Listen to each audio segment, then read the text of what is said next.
Hi good morning. Morning breakfast చూడండి, అన్ని items చూపిస్తాను గోవాలో. ఓకే, పల్లకి చూడండి ఏం చేస్తున్నాడు, పొద్దున ఐస్ క్రీమ్ తింటున్నాడు. గోవాలో ఐస్ క్రీమ్ పొద్దున్నే బ్రేక్ఫాస్ట్. ఇంకా బ్రెడ్, చట్నీ, పప్పు, idli, sambar, vada, aloo curry, noodles, puff,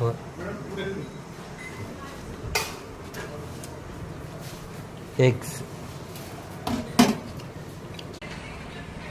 ఓకేనా, చూడండి అన్ని ఐటమ్స్ అన్నీ ఒక దాంట్లో పెట్టుకున్నాగా. పళ్ళకి తింటున్నాడు, ఇక మిగతా స్టాఫ్ అంతా అక్కడ తింటున్నాగా. మారుతి వచ్చినాడు. ఓకేనా, బాయ్.